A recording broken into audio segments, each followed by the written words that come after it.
Okay guys, luto tayo ng pakbit. Tapos ilaw natin itong alimasag. So ito, pinayat na natin ito. Pinayat na natin lahat. So yung mga kasama rito, ito na lahat.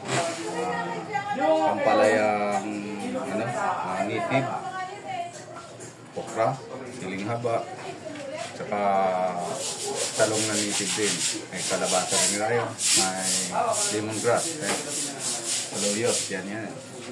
Ito yung ricados natin, may bawang tayo, luya, sibuyas, kasi gigisay natin itong alimasag kasi medyo malansa siya.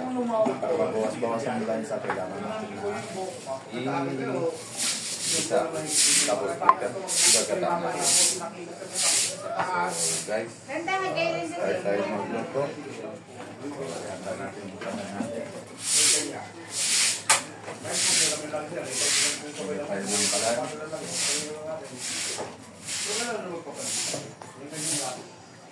Gigisa natin yung yung alimasag para mabawas ang lansa. So pag-aagisa natin, lagyan na natin ang gata. Tapos ilulutin natin yung mga gulay natin lahat.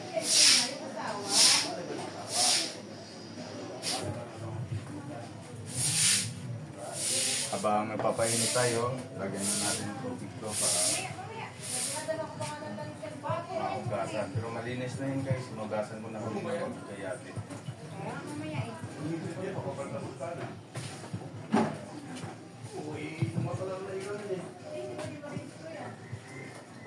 Okay na rin siya, pero yung lalo po rin ito. Lalo po pa rin yung truck, kaya kangas ka rin ito.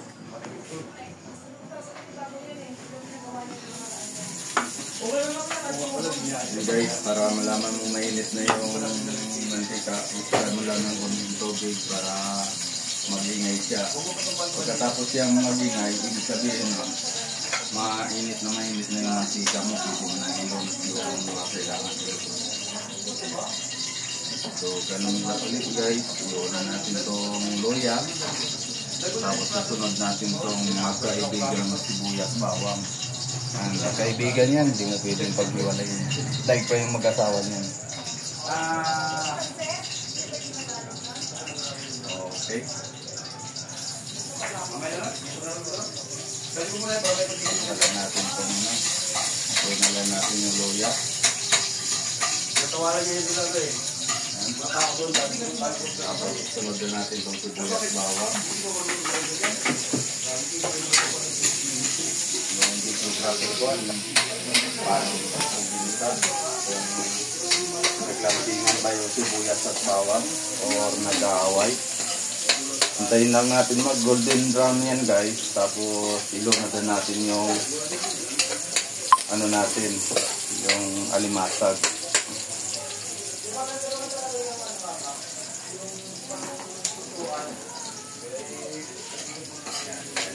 Guys.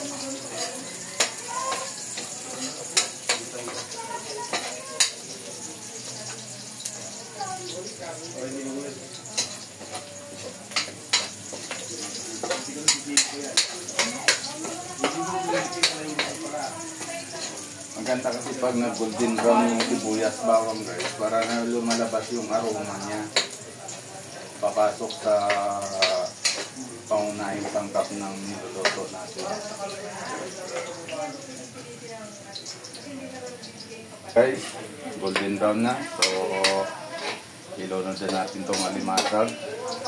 Tamang-tama na to para pumasok yung aroma ng sibuyas bawang sa alimasag. So, ilunod din natin. Huwag natin ilagay yung tubig. Kasi marami na tayong gata.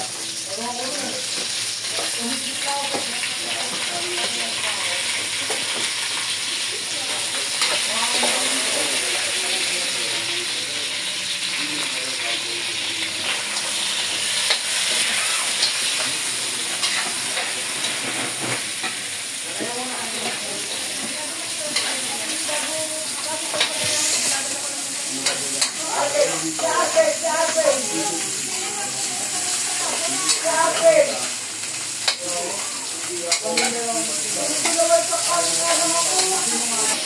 Nag-away ng kapitbahay. Kaya guys, naririnig niyo po yung kapitbahay guys. Guys, lagyan natin paminta.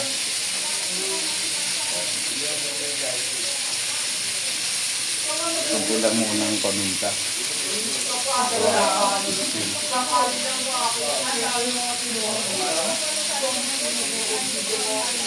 Pang YouTube naman ito.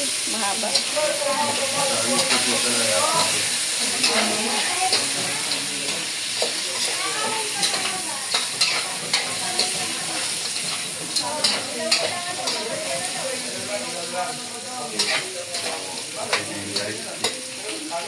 Lagyan na natin itong dalawang gata.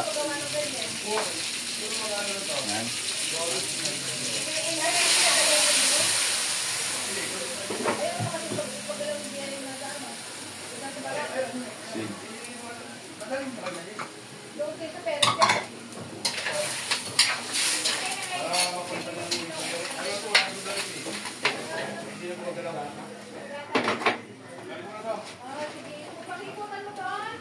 Lemongrass guys, lagay na natin yan.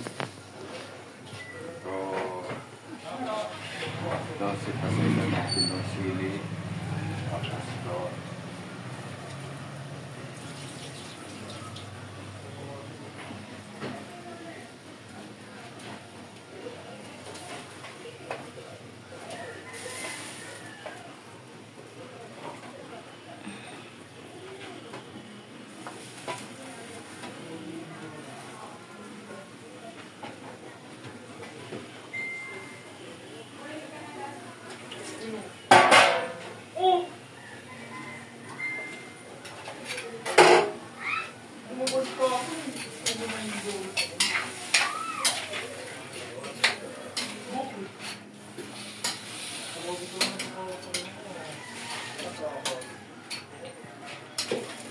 Ayan guys, hintayin lang natin lumambot yung mga gulay bago natin ilagay yung unang gata.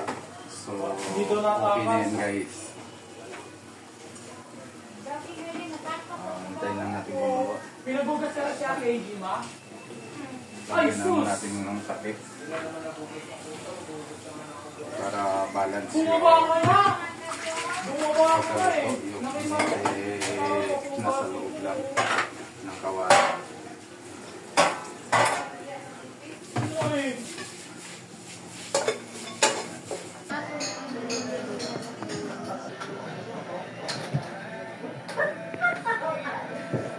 Ay, Lunis, wala kayo na, no? Bakit? Ano palapas na pinapalit? Ha? May mga palapas na pinapalit.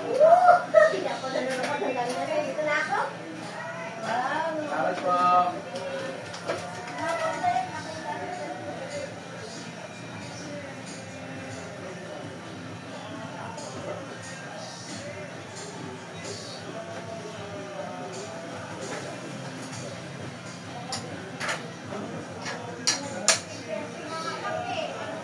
Tingnan natin to kung anong nangyari. Okay na. Luto na! Malambot na yung gulay natin. Luto na yan. So ilagay na natin yung sili nating favorite. Yan. Dapat half cook lang yung sili. Yan. Tapos unang gata. Gutom na kami. Gutom na daw yung mga amo ko guys.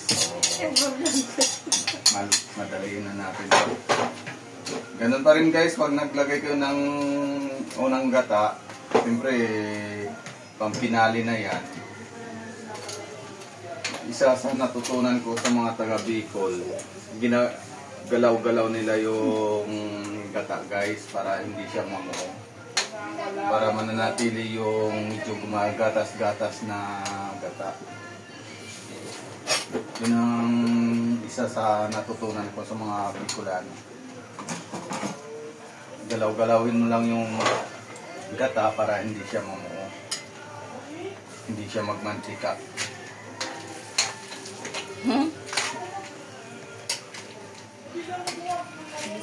Pero meron namang pag nag-adobo ka, siyempre kailangan pagatain yung pamantikain yung gata. Pero pag ganito mga gulay, ayaw mong nagmamantika yung gata. Rice naman, Galaw-galaw hindi mo. ulam. Hindi na saan mo kay Bea. Pambaon. Si Bea, walang ay! Gagaya yung mga kapatid mo. Isa lang. Yan. So, retouch lang natin yung lasa, guys. Lagyan na natin ng konting asin. Yan. Isa lang binakot din sabi mo. Sa kitchen. Oh, medyo naparami konti. Pero okay lang yan. Manageable naman yan, guys. Alam mo, prito tapos nagiging malaki. Bumili si mama na. Okay na to. Saan? Abon pa. Ay,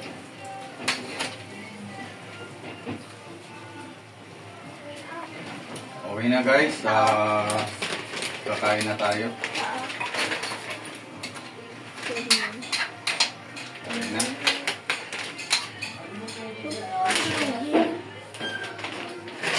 tulog. Pagkain ako tinay. Hindi. Sandy may ano. Saan mo? Hindi ko na kaya kagabi eh. O, hindi mo marunong sa baby ka. Uy, Ikaw na talaga ano hindi na? marunong magbala. Yung pa.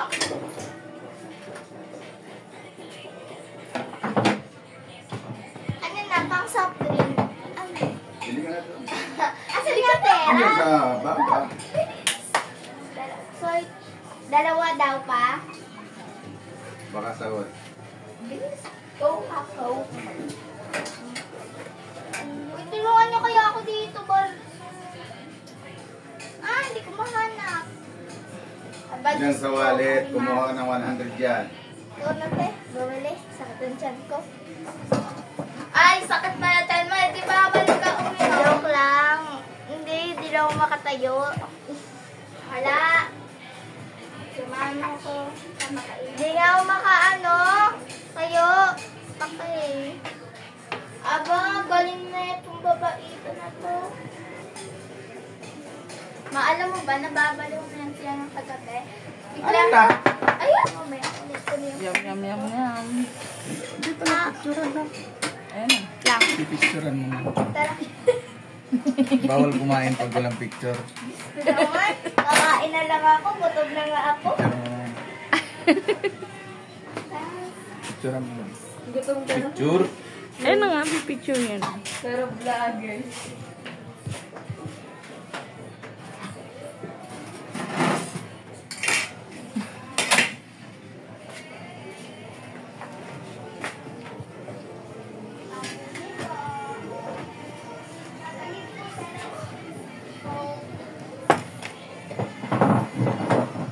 Huwag yan, bukas yan eh. Mm. Okay. Okay guys. Ito na. Moment of truth. Banatan na natin to. Luto na.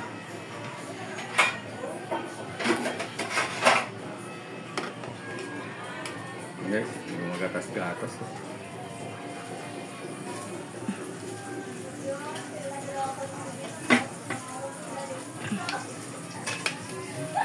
Walay tayo. Okay. Subok tayo.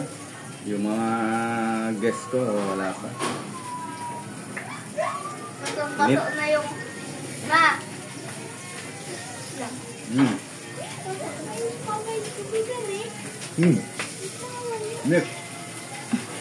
Drop. Damay. Ah. Okay na. Lagyan mo na sa lamig. Palaya. Yan. Kitchen. Upo na. Hmm. Ay na, wait lang. May kukunin ako. Hmm. Lagay ko dito. Lagay ko dito. Sarap. Sabi niya na, ano pa yan? Minsan Gutom na ako, talaga napasok matikim pa yung ako. gulay na Binalik lang pala.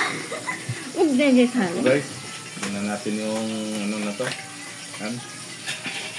Hindi ganong mataba, hindi rin payat, Sabi pero niya ko sa'yo. masarap to. Sabi niya ko, hindi, binalik ka yung ano, pinaghirapan ko yung alimango ko nila. Tapos